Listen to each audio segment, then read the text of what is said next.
Right, and just in other news, how many people are about to die because of Ed Miliband's eco-lunacy? Temperatures this evening could get as low as -20. People will need to put the heating on to survive. But get this, Red Ed has left Britain on the brink of rolling blackouts, and he's bankrupting us in the process. So at 5:30 p.m. on Wednesday, the spare electricity capacity on the national grid had fallen to just 580 megawatts. That level was so low that even an outage at a relatively small power station would have caused an actual shortage and triggered blackouts, according to experts. But look, hey, Ed loves a wind turbine. The answer, my friend, is blowing in the wind. The answer is blowing in the wind. Wind energy collapsed. So in order to keep the lights on, two power stations alone, Rye House and Connar's Quay, were paid a combined £12 million to supply just 3 hours of electricity during the evening peak. Britain has less than a week's gas supplies in storage. Gas currently generates 55% of our electricity. Wind is at just 9%. And now the Bank of England has finally admitted that net zero policies are driving up inflation and driving up energy prices. Isn't it a good job that Rachel Reeves told her old colleagues at the Bank of England, oh no, wait, she wasn't working in their department, was she? Anyway, Rachel from the Complaints Department told the Bank of England to take climate change as seriously as economic growth. Ed Miliband, who obviously isn't a massive weirdo at all, bloody loves GB Energy. God, is that Ed Miliband? Where are you going? I'm off to set up GB Energy. See you later. Bye. At this rate, we'll have all frozen to death by the time that he's built his solar farms. And for those of us who have survived, we'll be so skint that we'll be wearing loincloths and fighting each other for scraps of food outside a disused Lidl. But this won't impact man of the people Ed Miliband. Back in 2012, he was reported to be living in a £2.3 million house with a £400,000 mortgage. And he's repeatedly failed to deny claims that he is, in fact, a multimillionaire. Oh, and it won't affect Rachel Reeves either, because you've paid at least £3,700 to help heat her second home. Cosmic. The UK Health Security Agency has issued an alert today saying this weather can have a serious impact on the health of some people, including those aged 65 and over and those with pre-existing health conditions. And it is therefore vital that we continue to check on our friends, family and neighbours that are most vulnerable. These people could be more at risk of heart attacks, strokes and chest infections as a result of these cold temperatures. Look, people warned that Labour would make a mess of things, but I'm not sure anyone thought they'd leave us skin and freezing to death this quickly. Let's get the thoughts of my wonderful panel this evening. We have got the Director at the Centre of Migration and Economic Prosperity. It's Stephen Wolfe. We've got the star reporter at Guido Fawkes. It's Ellie Wheatley and journalist and broadcaster JJ and a Sophie. Stephen, I mean, so Red Ed is going to turn us all blue, isn't he? If only we were going to turn blue, but he's certainly going to turn a lot of old people in this country blue. We already know that over the past few years, more people are dying who are elderly now in our homes. And when you've cut, as a government, they have the opportunity to heat their homes by removing the £300 benefit that they could have had and increase the costs to this country by their energy policies.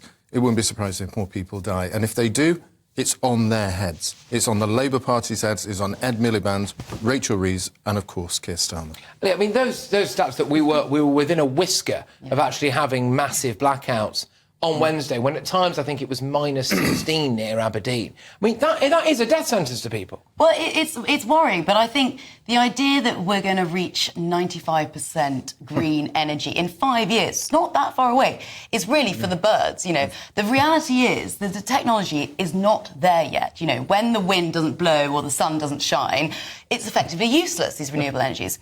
But not just that. Hilariously, the wind farms actually can't cope with the amount of energy when there's too much wind. So last year, bill payers paid over £1 billion to wind farms to switch off the turbines when there was too much energy because the national grid could not handle the load. So in both situations, it's not efficient. And we do now have the Bank of England saying that these net zero policies, JJ, are driving up inflation, are driving up energy costs. I mean, it does not make economic sense or practical sense to continue with this stuff, does it? At the moment, it doesn't. The problem with Ed Miliband is he's thinking long-term, which we do need in government, some long-term thinking, but in the short term, it is damaging the country. But look, if we talk about energy, we can say that, I feel like every year it's the same story. Every year, we're going to have a blackout. Like the NHS, isn't it? NHS, yeah. Or it snows and suddenly the trains and the roads are all blocked. Every year it's the same kind of story. The Tory party didn't invest massively in energy either. If we had followed like France's model and built nuclear power plants over the place, we could be a lot less reliant on the green energy now. But we cannot. I think it's wrong for Ed Miliband to try and introduce. Do you not agree that we should be building more nuclear? Because that's put online. That's exactly what I'm saying. Thank you. Yeah, that's what I'm saying. You know, I agree. We've just put one online that actually it has a nuclear power station that gets energy for 6 million homes. Yeah. We only need 5 more. The whole country is done. We should do more. So why do we need any solar panels or anything? Build them now. The problem with Ed Miliband and Labour currently is they are trying to push everything to green without doing it slowly, bit by bit by bit. If they said we're going to do this in 15, 20 years' time, we can wean ourselves off the other energies. I think they absolutely have to either extend the deadline or, like they have done already, reduce the percentage of how much we rely on renewable energy. Because originally it was net zero by 2030. Now it's 95%. I'm sure that it'll soon, lower. But Patrick, you have made a really important point about the costs to the elderly in this country. If you look at the United States, their energy costs only rose by 6% last year. They only rose 14% since the end of COVID, and we've had ours nearly double. And yet, since what's happened in the Ukraine, and we cut off our gas coming from the Ukraine, we have seen the US market through LNG at 50% of our market, up from 22%. So the US has benefited twice compared to us losing twice.